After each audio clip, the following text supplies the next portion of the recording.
Well, good morning, everybody. Welcome.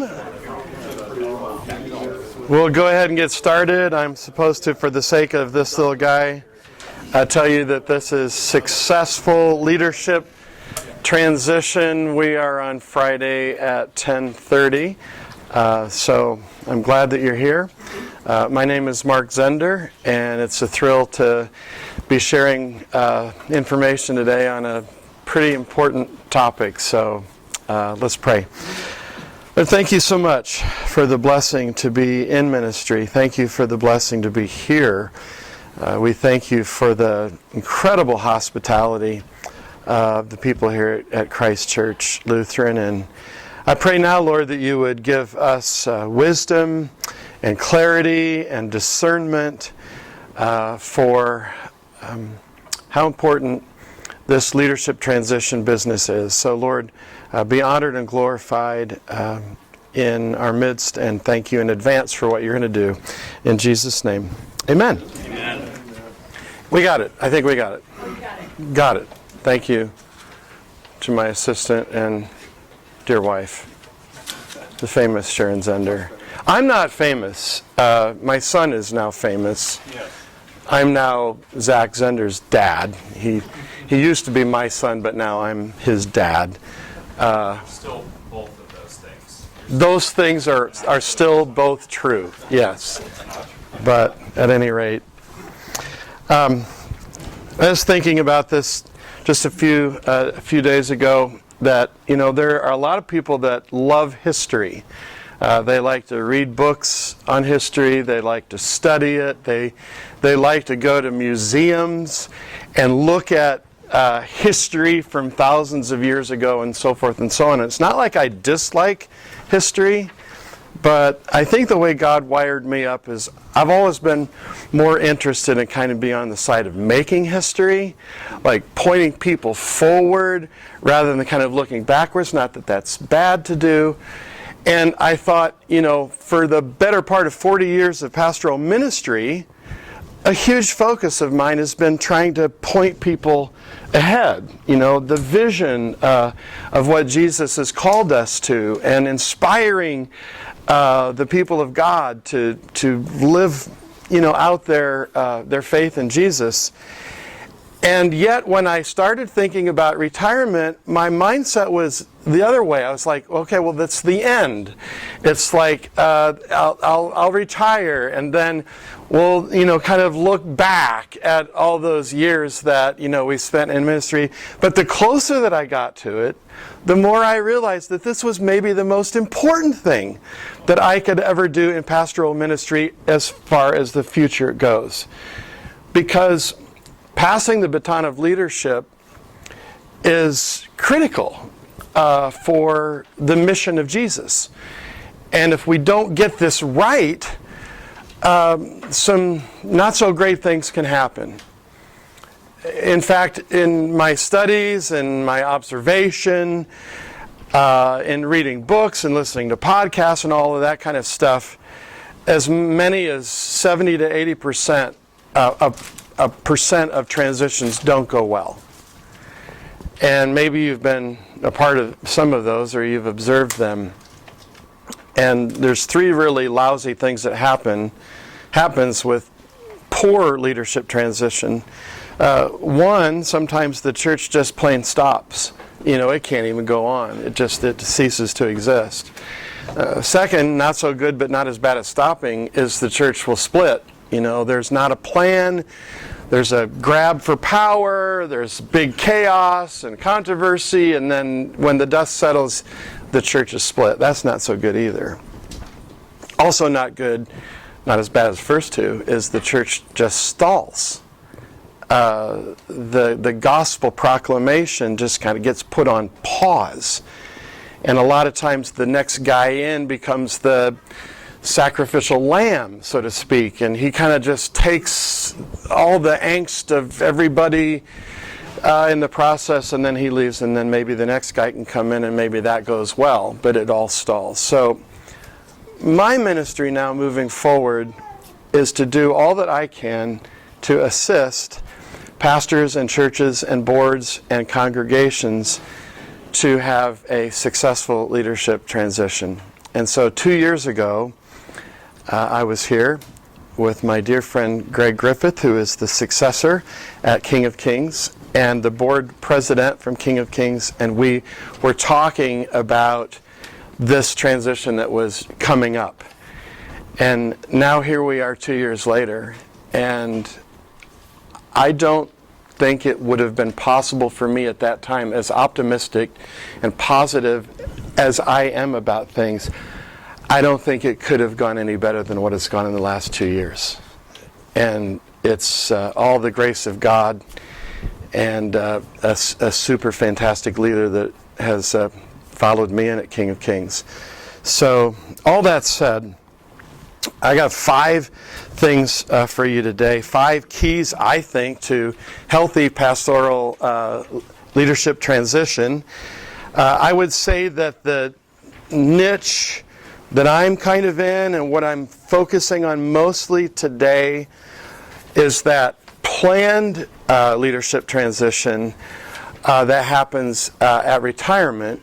It's not, of course, this topic isn't restricted to that, but that's the niche that I'm in. I'm not so much talking about what happens when a 42-year-old pastor who's at a church and loves it, and all of a sudden it gets a call and God shows him he's supposed to go, and he goes, and then all of a sudden, what happened? That's a real deal. But that's not kind of what I'm pressing on today. I'm really looking more at the planned leadership transition, and most particularly the guy that's getting ready to retire. So some of you in the room you're getting ready for that, right? You're looking at me and you're smiling, so I know that you are. And others of you are not getting ready to retire. Yes, sir. That's why I'm just making sure here. So I just stepped into a senior position role, and now I'm getting someone to become the associate assistant. Will this be beneficial? I just want to make sure. Perhaps. I want to make sure I transition in well. Yeah, so I think there'll be some things that will be helpful. Yeah. So I did see in the Whova app that at one point there were quite a number of young people registered for this, and I thought, wow, I wonder why they're coming. Do they want to come because they're trying to get the old guy out and they want to get some little tips for how to do that? But anyway, so let me give you 5 keys, I think, to successful pastoral transition. I'm trying to do this in about 30-ish minutes so that we can have plenty of time for Q&A at the end. First thing is perspective. You got to get the real picture. Before you do any sort of planning whatsoever, I think it's helpful to have the proper mindset and perspective to see what the reality is in this situation. So, several bullet points underneath that.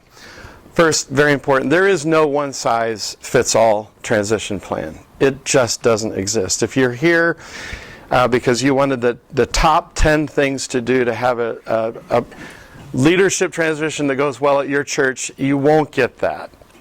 There's just no one-size-fits-all. What worked for another church, in all likelihood, isn't going to work for you, because we're all unique people, unique pastors, unique churches.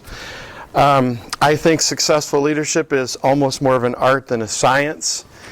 It's more, you have to view it as a process and not an event.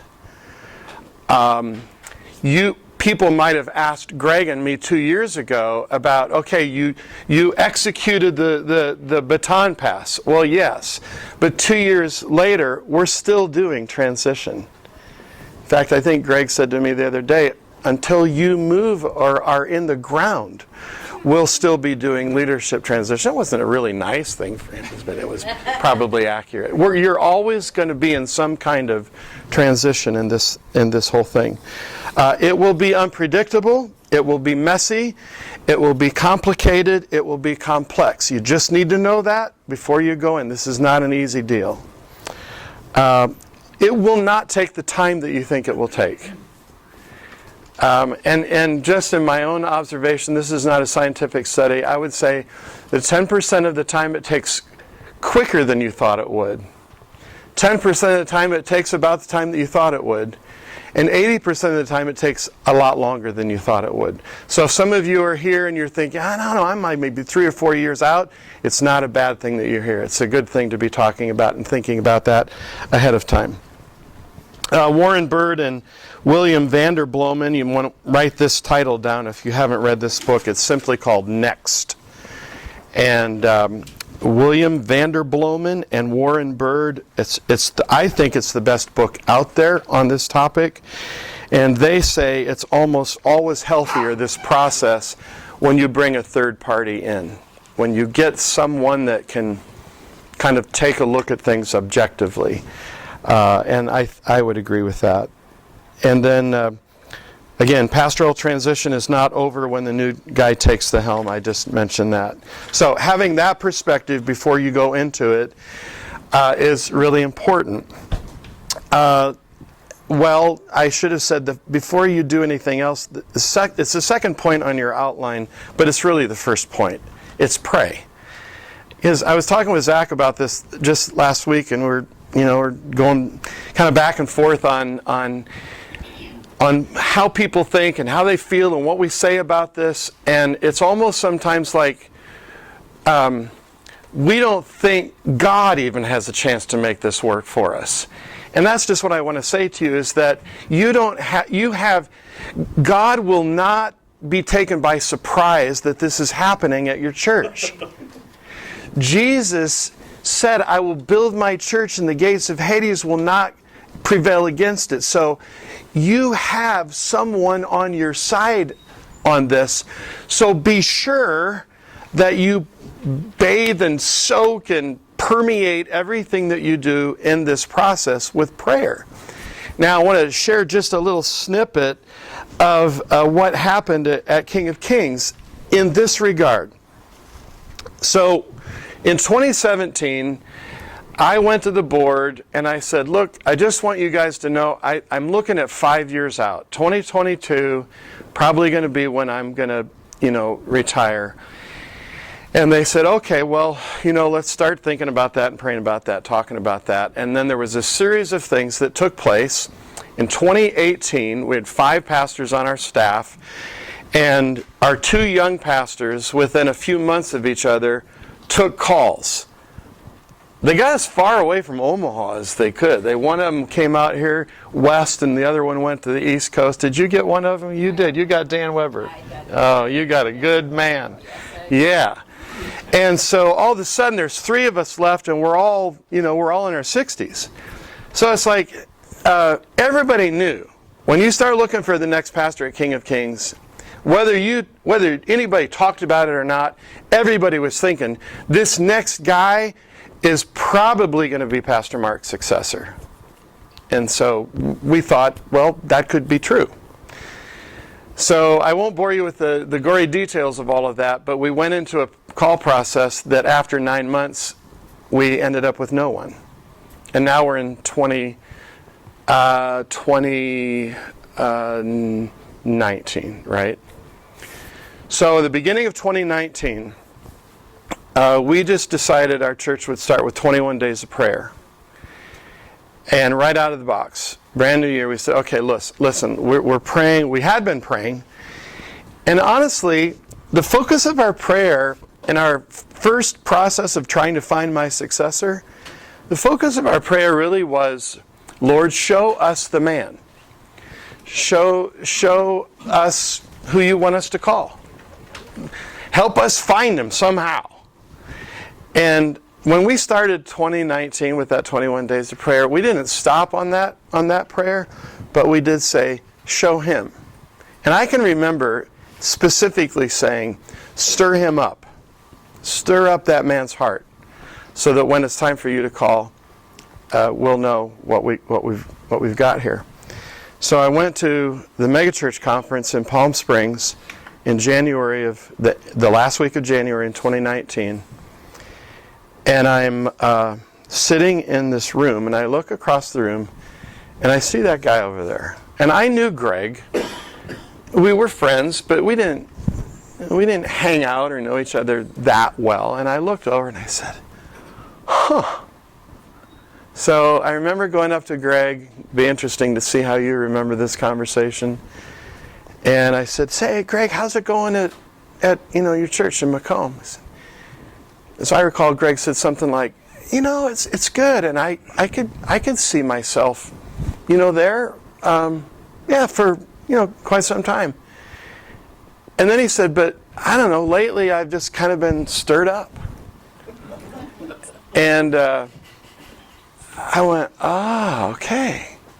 And sure enough, after a series of a lot of conversation, many interviews, lots of prayer, God in fact brought Greg to King of Kings.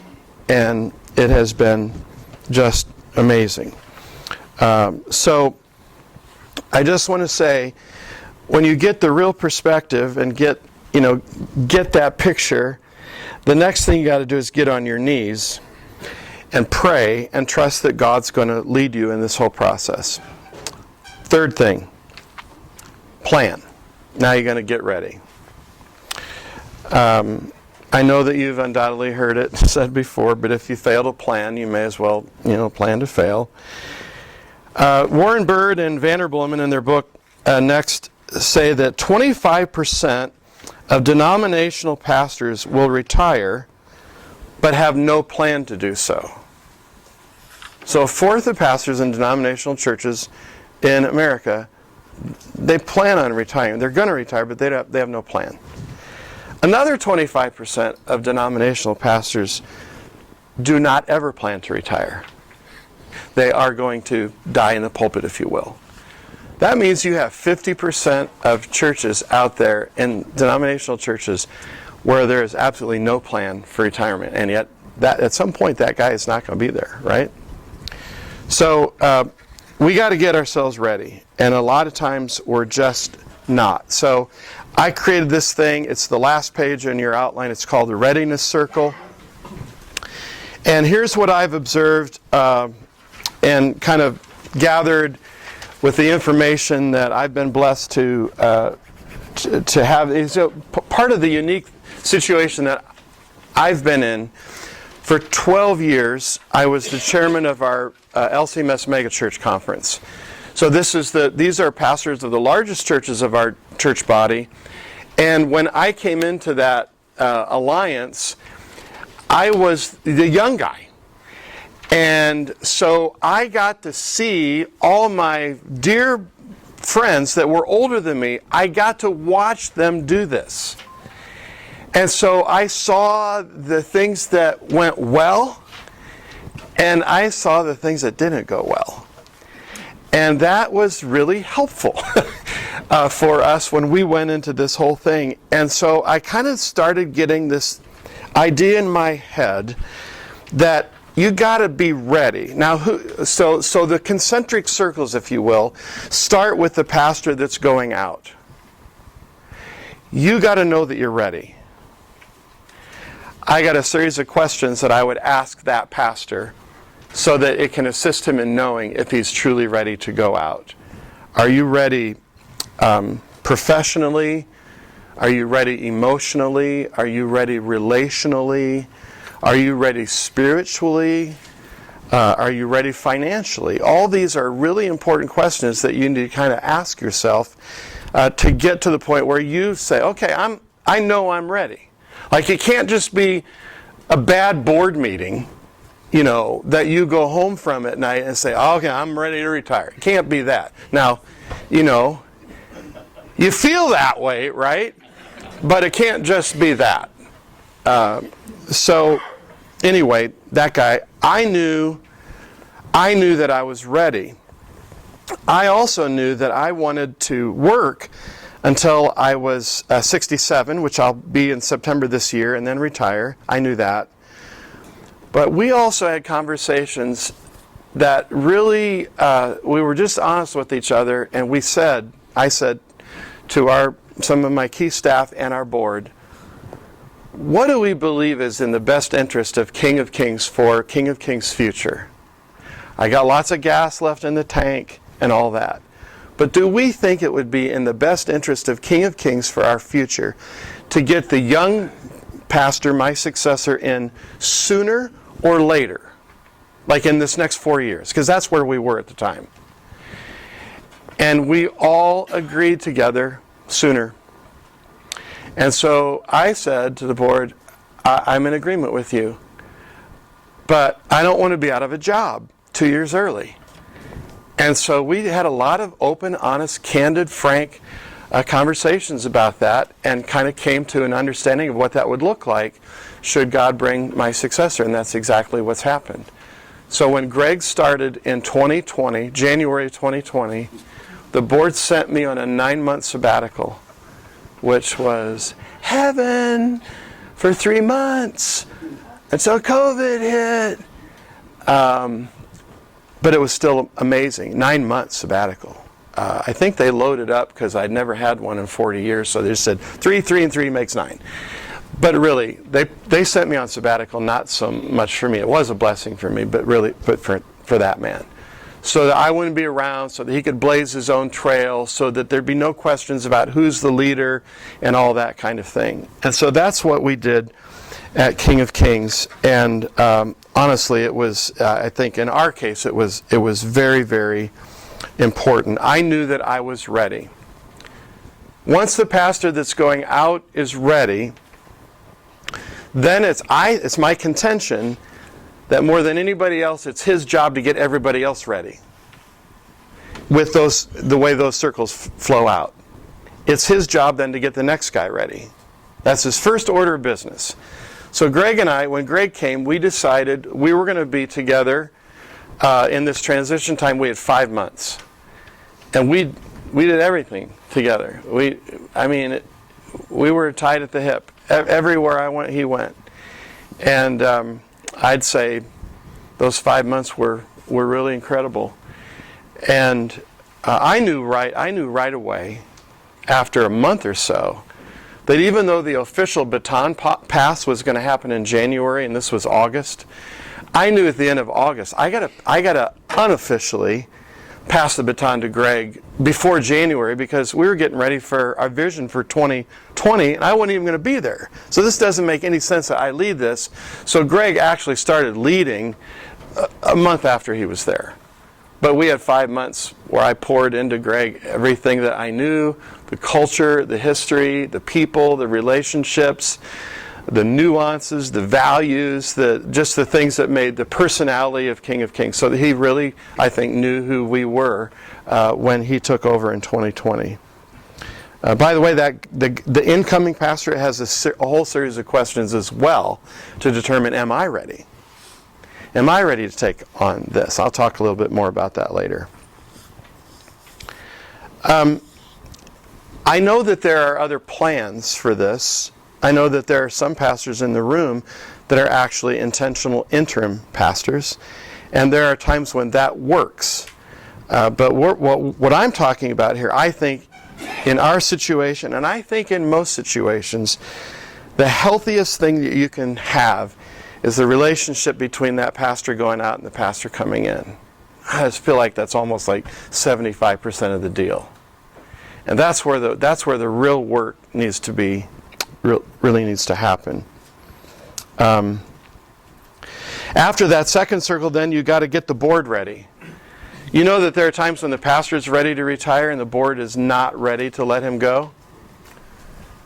Do you know there's also times when the board is ready for the pastor to retire and he's not quite ready to go? True, and we might laugh at it, but it's a serious deal.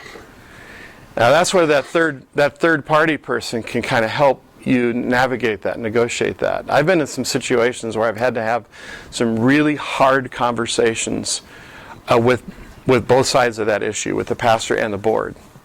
But you can get there. You can get there. But it takes some work. It takes some time.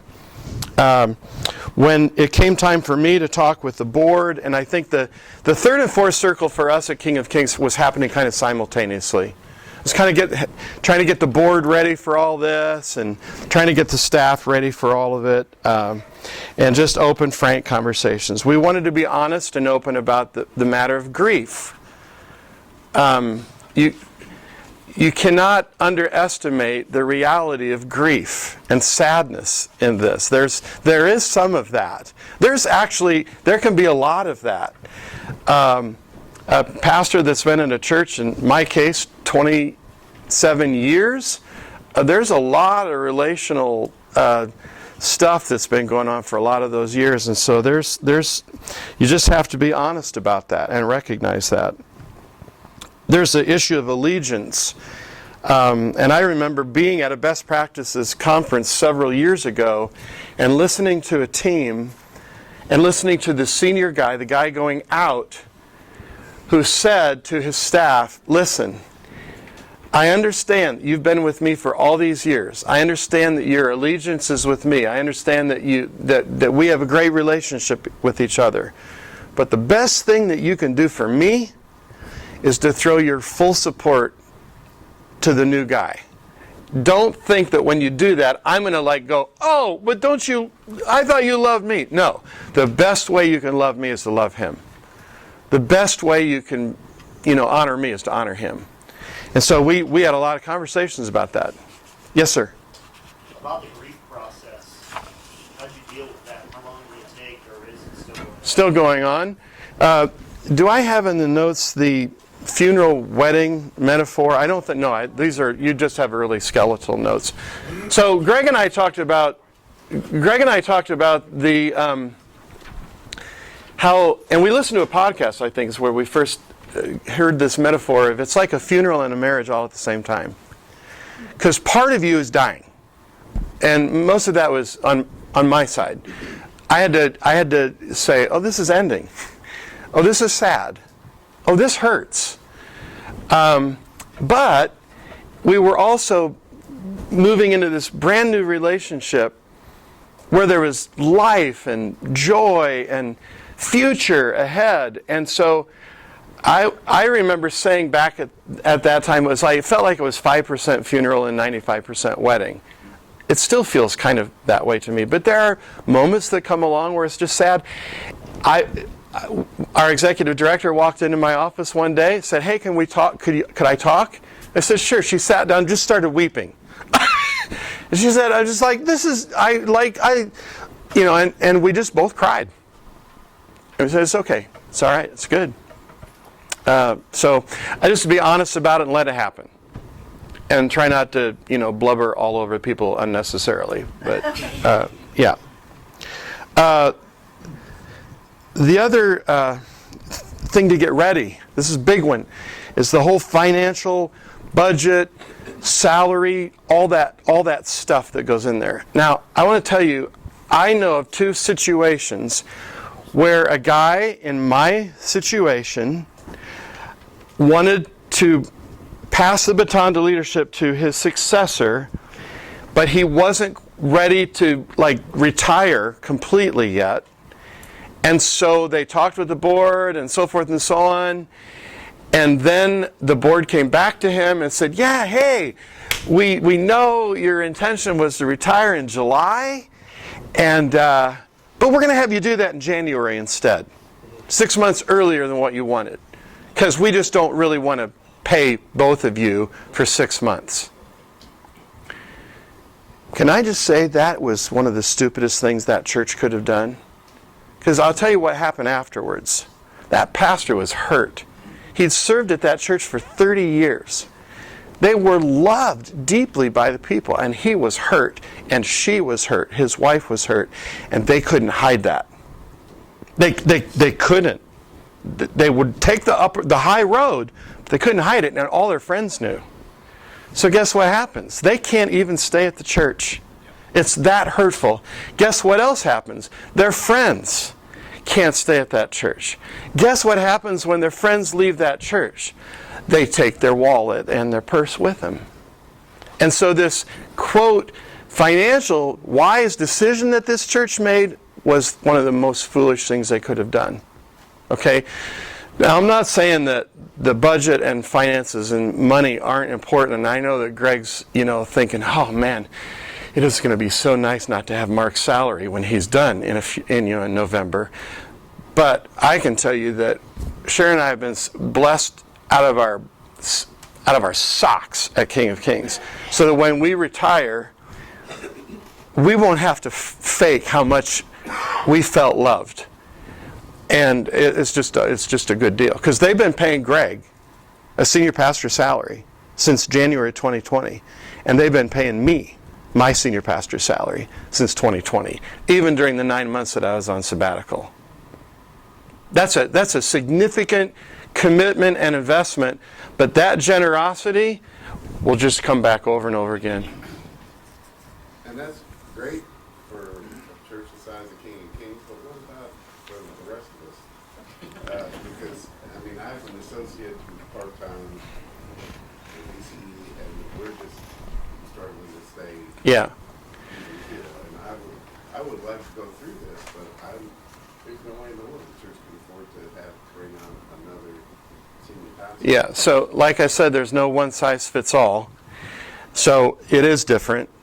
I also want to say that part of the answer to this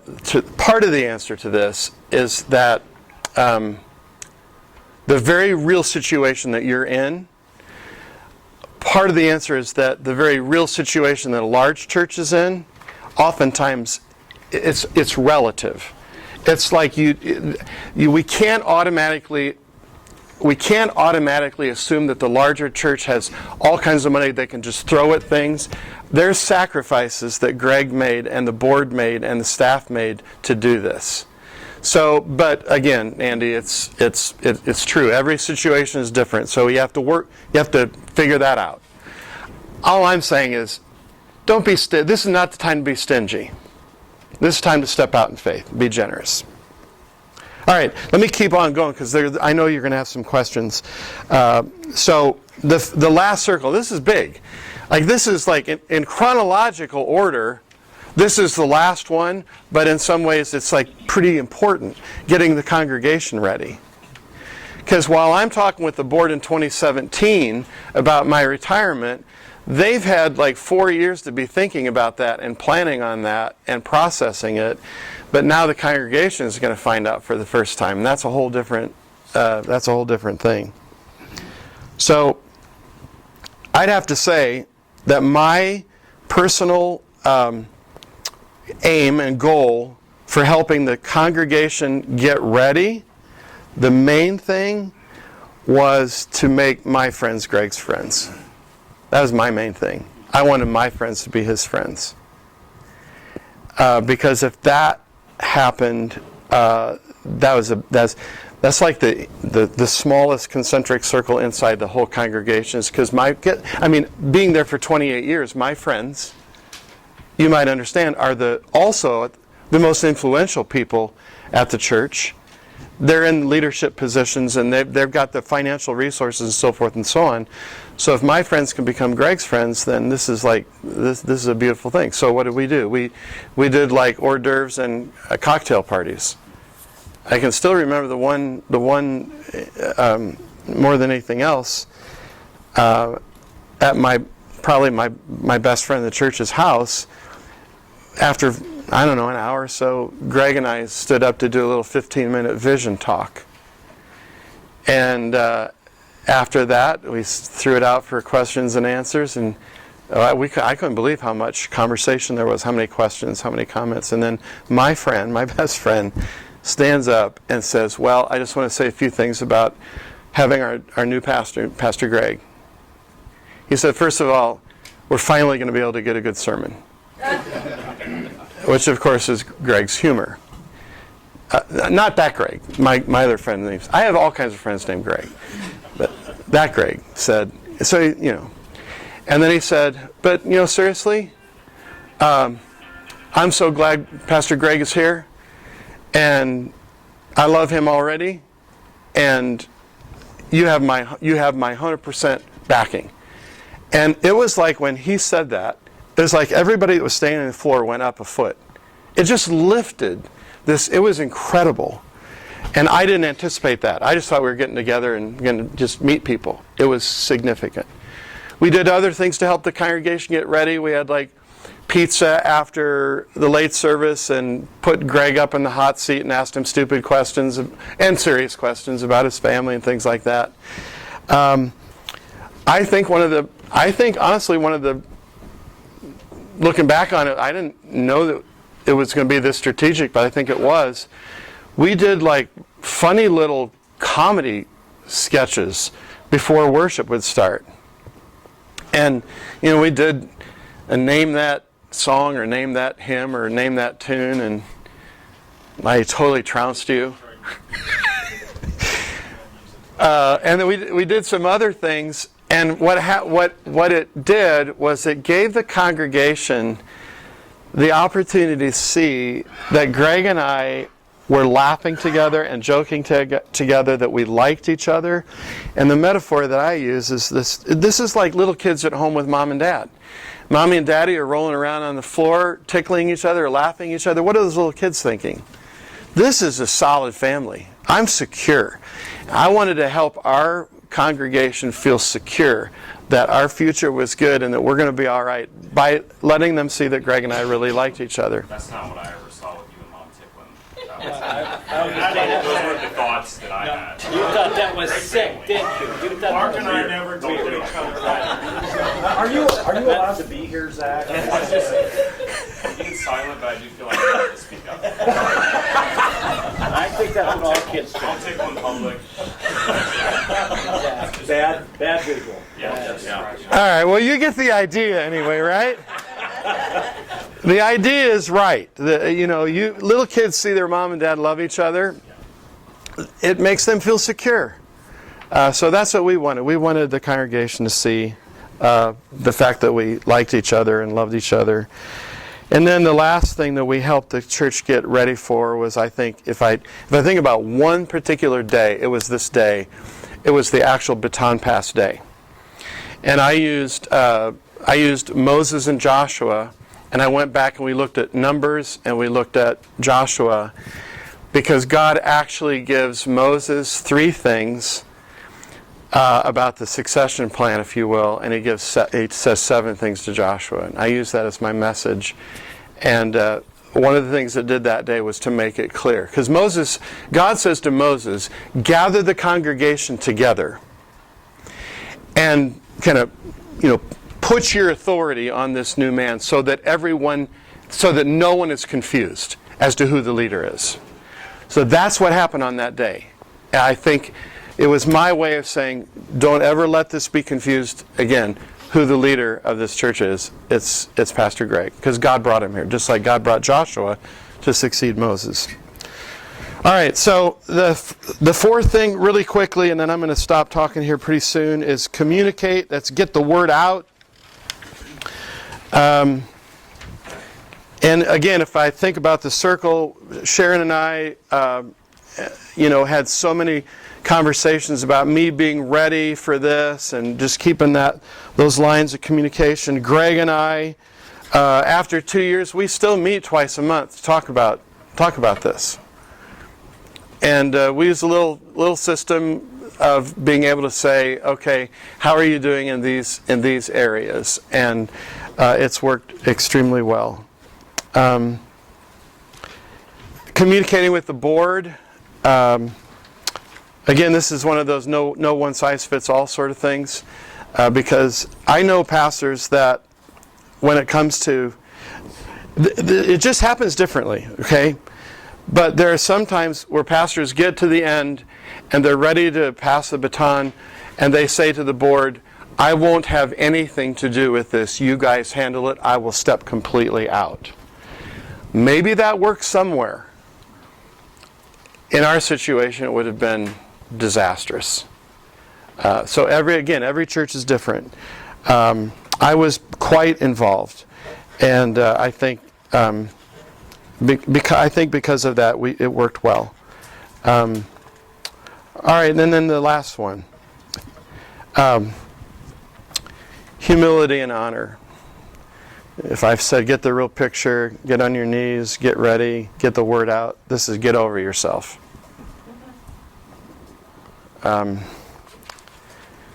So I was talking with a pastor who was getting ready to retire. They had two candidates. One candidate came in, and the question was asked, so how do you feel about filling the shoes of Pastor so-and-so? And I wasn't there, so I didn't hear the tone of his voice. I don't know his body language, but I'm going to give you what he said. He said, "I'll bring my own shoes." Now, did he say it like, "I'll bring my own shoes"? Or did he say, I'll bring my own shoes"? In other words, what was his attitude? I don't know. But I know that Greg was asked that question, and I know how Greg answered it. It was something like, I won't fit into Mark Zender's shoes. I hope that I can stand on his shoulders and take what God has done through Mark's leadership at King of Kings and just take it higher, take it farther. Greg was honoring me in that statement, and he was being very humble.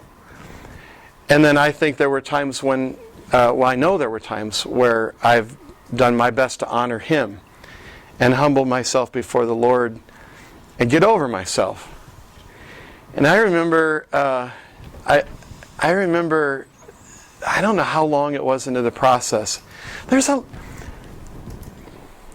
Zach, tell these people what you told me about a lot of guys in my shoes that they think there is nobody.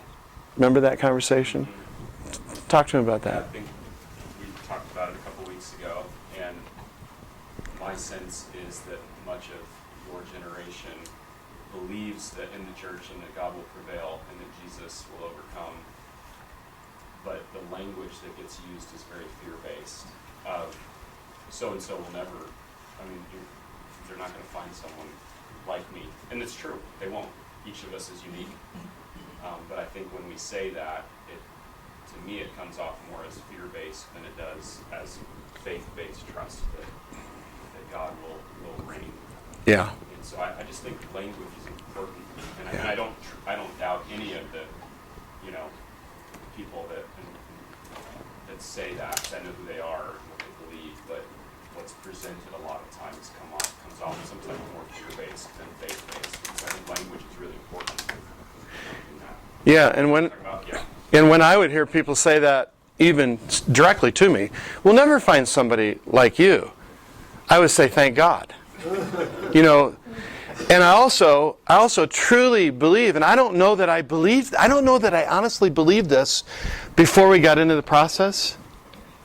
I don't know that I honestly believed that someone could come in and follow me and take the church farther than I did. I never had the conscious thought, there's nobody out there that could come in and take this church farther. I never thought about that, but subconsciously, deep inside of me, and I remember the day, it's like, oh my gosh, Greg is going to take this church way farther than I ever could. And it was awesome. And I believe that completely. So those of you that are worried about your successor not being able to take the church, where you've taken it higher, God will do that. I want to give Greg a chance to just tell you